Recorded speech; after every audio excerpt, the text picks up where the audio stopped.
Now that I'm back, I'm going to talk to you about something in HTML that we didn't discuss before, and it does have a lot to do with what we're doing here in this next video. But there is something in HTML called an iframe. If you've ever heard of people saying iframes in video game context, I have no idea what the fuck they're talking about. Iframes are, we'll just do our own, I guess. I think I have to go through all of it, right?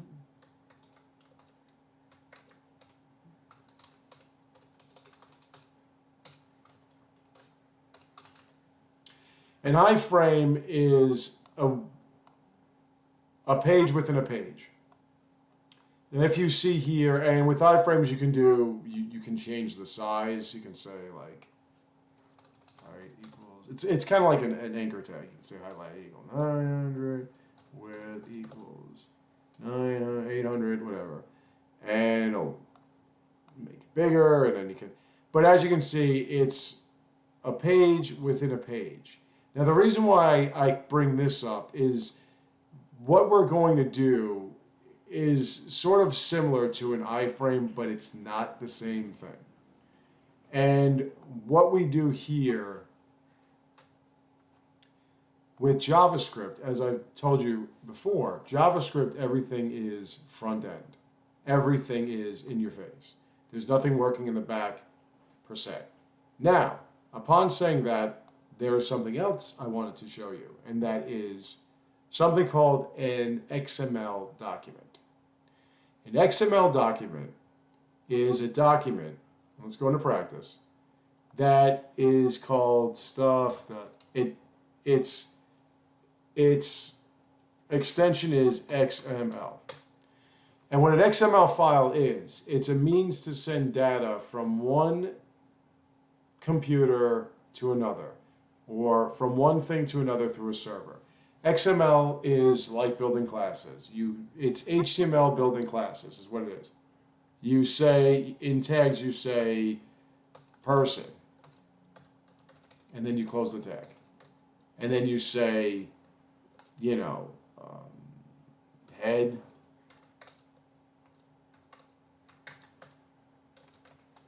or, well, let's not do head. Let's do name.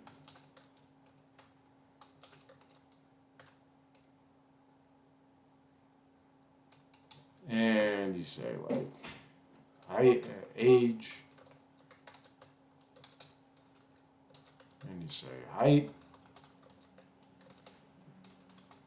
And within here, you can put pieces of data. You could put like, you know, Rick Jones. You can say again, name.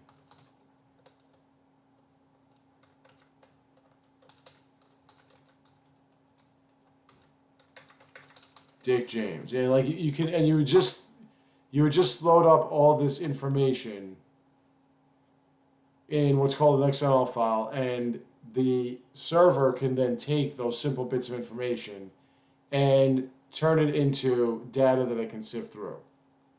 I mean, it's not anything. If you wanted to really get into XML, I've made XML files before. It's not really a big thing.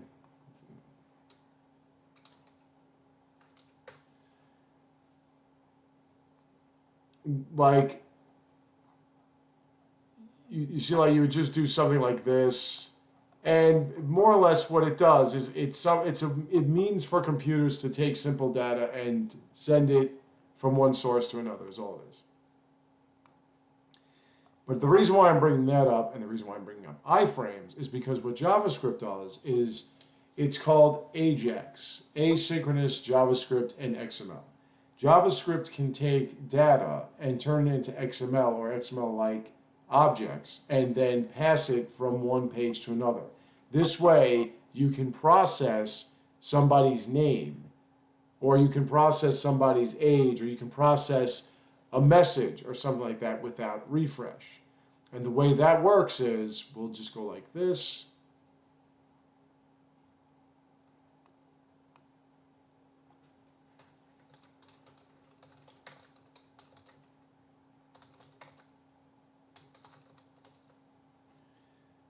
And we'll put that in there.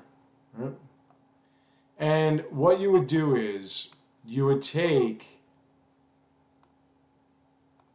let's change this to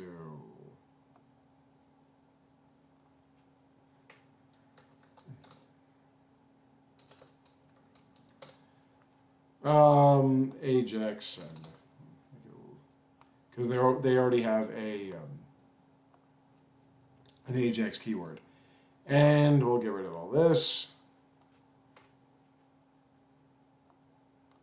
Ajax send. And what you would do is you would take the information that you're loading here. So we'll get that. Var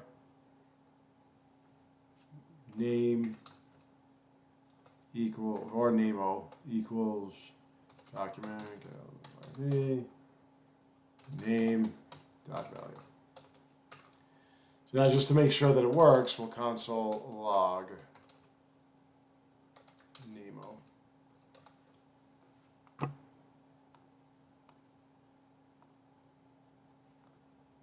Bingo, my killer has a Nemo. Like that, and then you can see we have the value, we're good. But now we want to send it to another document, and we want to do something. And then we want to send it something back. So without anything being seen. So the way that works is we make what's called we make a variable called send name, and we'll make it a new XML HTTP request. Another object, folks. You have not seen anything new here. It's just a new name of a new object. And this also has a bunch of functionality. So when we send it, what we can do is we can put it, now there are ways that you can do it. They do stuff like onReady state change equals function, whatever. You can do that. You can say, send name dot onReady state change equals function. What this means is when the XML object is ready to change, when something happens, when an event happens, we go through a series of functions.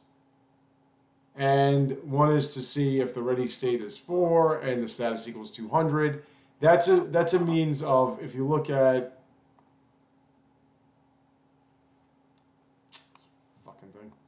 if you look at URL state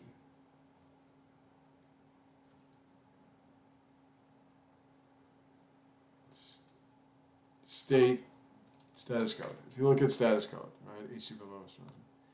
If you look here, it'll show you a list of status codes, 1 through 100, informational responses, successful responses, redirectional messages, client error responses, so server error responses. So if you want some kind of a response that's anywhere between 200 and 299, that's how you know that everything is good to go. If it's 100, then it's, it's telling you that it's processing, it's doing something, it's in the process of doing something. If it's 300, it's telling you, or anywhere in between 300 and 400, it's telling you it's redirecting somewhere else. If it's anywhere between 400 and 500, it's an error message, nothing worked, whatever. And if it's 500 above, it's something's wrong with the server itself. So this is more like 400 to 500 to 499, is you screwed up. 500 to 600 is the server screwed up. 300 to 399 is, we're redirecting, doesn't mean jack. And 100 to 199 is, we're in the process of doing something, doesn't mean anything. 200 to 299 is everything has gone successfully. And when it comes to the ready state, there are a few codes of that.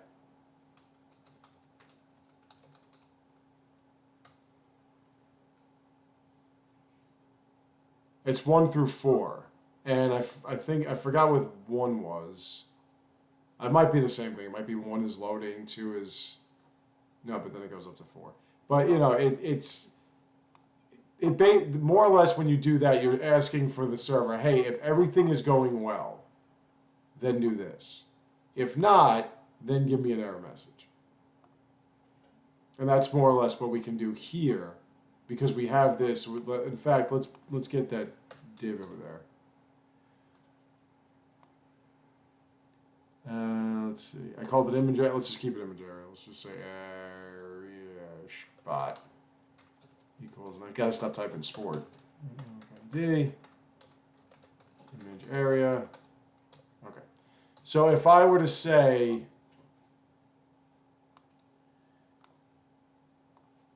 if this, whenever you're referring to an object or a class within itself, every programming language uses this.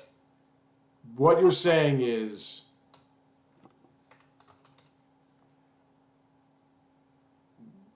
you're referring to itself. It's like a meta name. You're saying send name, we're in the send name object, and within that send name object, I want to refer to send name. So this. If you say send name within send name, it gets confusing because then the server is going, but you're already in send name. So am I looking for another one? Like that, it makes things, so you want to say this to avoid confusion that you're referring to this. You're within this. If you were outside this, you would then just refer to send name. But since you're inside the send name object, and there are functions we can use within send names object, we just use this inside this. Get it? This ready state, and I didn't show you operators. I am sorry, we're going to get into that, but operators in programming, I think I'm going to get into that in PHP. Okay, we're going to just kind of glance over it now. When you do a double equals, that means it has to have the same value. This means you're giving it a value. So you don't want to use single equal signs when you're trying to do a comparison. This is a comparison. We're saying if the ready state equals 4 and I didn't show you those operators, this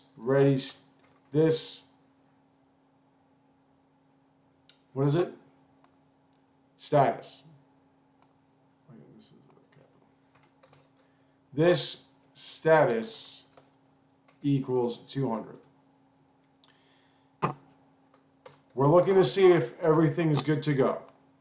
That's what we're doing here. Okay?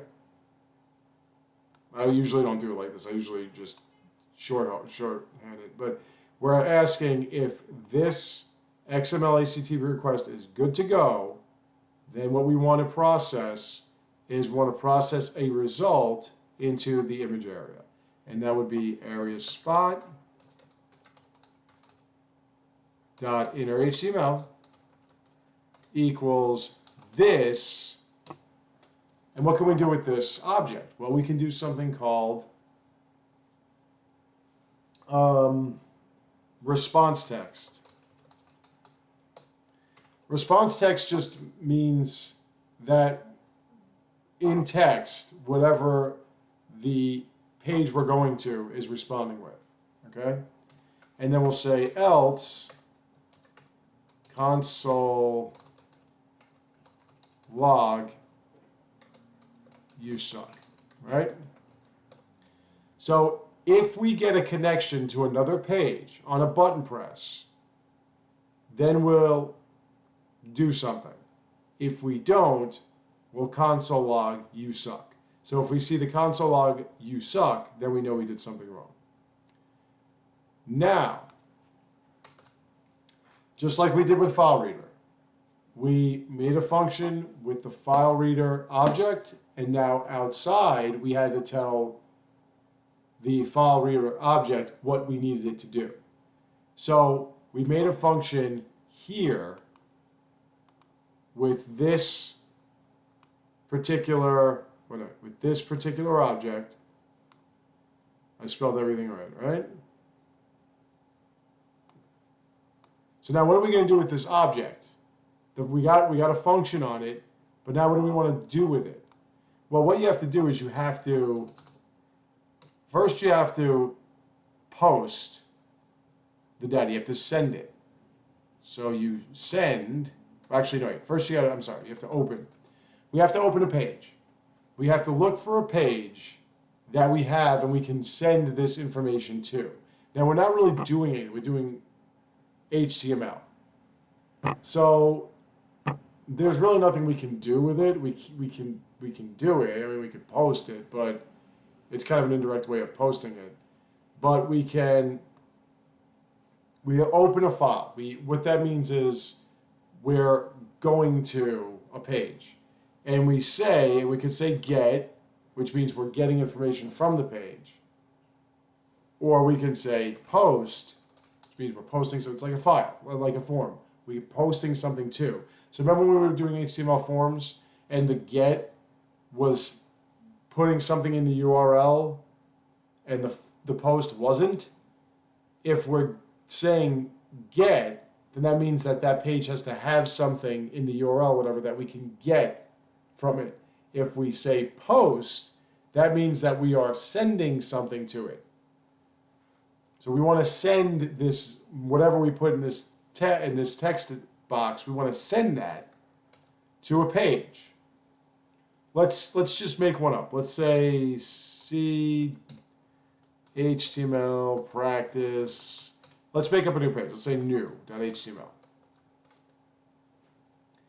And that's all we got to do. We just got to tell it what page and what we're doing with it. If I were to say get, then we would put something on the page and we would just get that and turn it into text and send it back. But we want to send this to a page. We want the page to do something. And then we can go send name. Now, there are other operators and other functions, methods that we can put in here. We can say, request header, set request header. We can do all that. Let's just make it simple. Let's just say send, and that's it. That's how you finish it. You finish it with send. You're telling it to, okay, now that we've opened it, you're telling it, send it. Do it. Now, we don't have a page. So, if I were to refresh, again, the reason why I told you when it comes to forms, when you process a form, you want to go to the URL area and hit enter to clear it out. Otherwise, it's going to ask you to resubmit it. We don't have a form, and we're not submitting anything to a form. So that's why I could just refresh with it. It doesn't matter. But now I don't have anything. So if I put Django or something like that and I hit send, nothing's going to happen. And if we look, no, not view page source. If we look at the console, you suck. You know why? Because we don't have a page. Core, what? No! Don't tell me about cores. Budweiser cores. But it says you suck because we don't have a page. Now, if we were to make a page called new.html in the practice folder,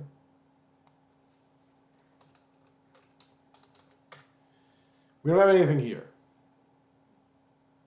So if I were to hit refresh and I would put Django back in and I go like that, nothing's going to happen. We don't have anything.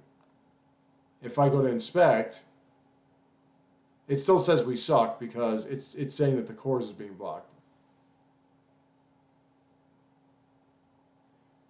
Do I have to put the C? I mean, I don't know. Wait, hold on.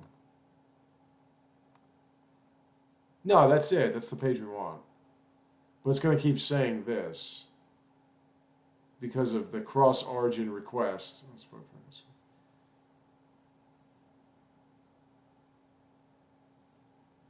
Let me see.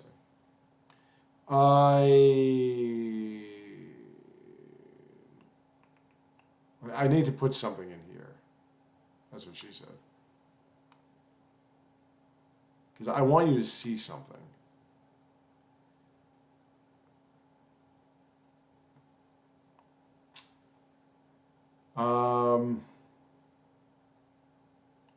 Let's put something in there. Let's go new. But again, if it's going to keep, you know why it's saying that? Because I'm basing this off of my own files. So it's protecting my own files. You won't see that typically if you're doing, I just want you to get an idea of what's happening. We'll get further into it later, but it's a practice, new HTML. So like this. Let's put something in new.html. Let's put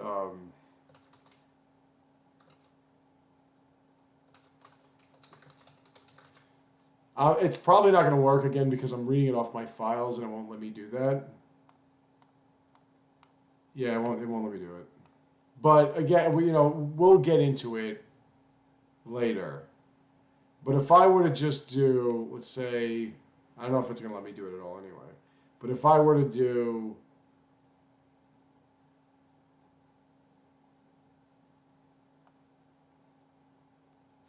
if I would just go area spot dot inner HTML equals this dot return text. Oh no, response text.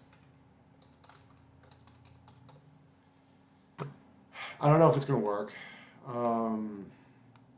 which sucks because I want to show you. No, it's not gonna work. It's gonna keep giving me this fucking error message. But let's see. Well, let's get. Let's do a get.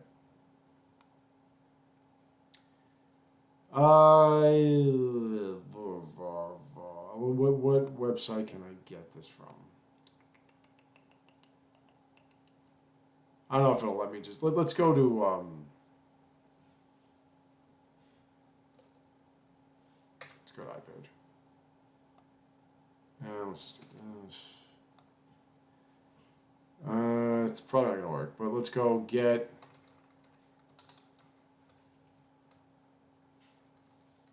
Because what we're doing now is we're gonna get information from that. I don't. It's not gonna let me. It's not gonna let me. Fucking course. All right. Anyway, I'm sorry, folks. I can't show you how it works, but because again, I'm working this off my files. I'm not working it off a secure server. So because of that, there are ways. I mean, if we look. I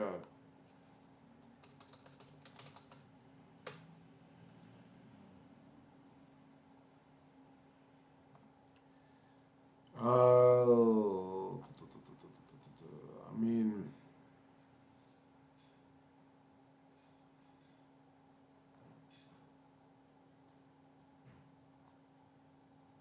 nah, I don't want to start opening up shit. All right, never mind. If you looked at it as an iframe, it would be pretty interesting because you can just go like, this and say iframe source equals. Don't worry, we're going to do stuff that you'll see how this works. New.html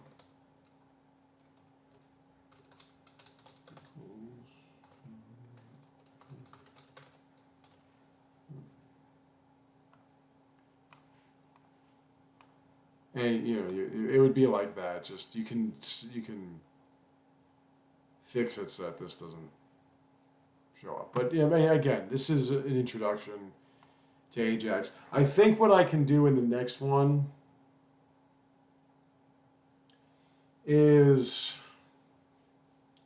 I can get a little bit more into operators, but we're pretty much done with the different objects or whatever that we can use in JavaScript. That would be more. I'll look at more stuff for you guys to see if there's anything that I would think would be mandatory. Again, what we're doing here, when we get to the next portion of the tutorial, it'll make sense and you'll see it in action. So don't worry about that. Like we'll get back to this. We're gonna have to wrap this all up together. But again, like I said, the reason why I'm getting the shtick is because we're basing it off of my own files, and it won't let me. And I don't want to start messing with my settings. So we'll do that when we have our own virtual server, which won't be until the next portion of the tutorial. But as of now, that would be, and listen, there are different ways. I think is it iOS? No, what was it again? It's, no, it was,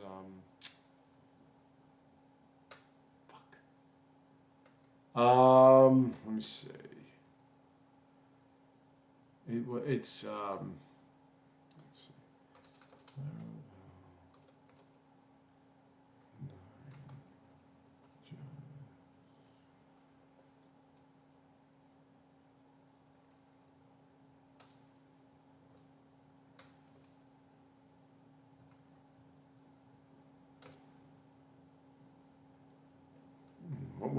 Shit, I forgot what it was.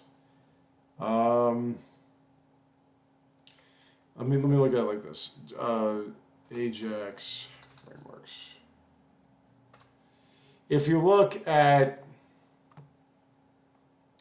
if you were to see something, Axios, that's the one. Okay. So you see what we did here. If you ever saw something in a JavaScript or whatever that looked like Ajax,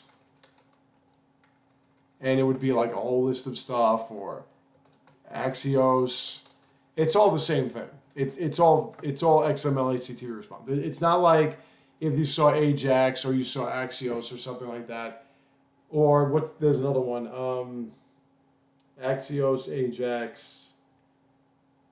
There's one more. It's a framework, but it doesn't matter. It's all this. It's all XML HTTP requests. It's just it does it in a different way. And before we finish up, I do want to do some operators, but we're going to make our own objects just so you get a better idea as to how all this functionality and everything works. And I'm going to show you another form of processing data, which is JavaScript specific. That, I mean, it all connects to one thing and another that we've been doing. And then after that, we're going to sort of integrate JavaScript a little bit to what we've already been building. But you're going to get so mad at me because when we get to the next portion, we're going to like basically undo all this. So I will see you next time.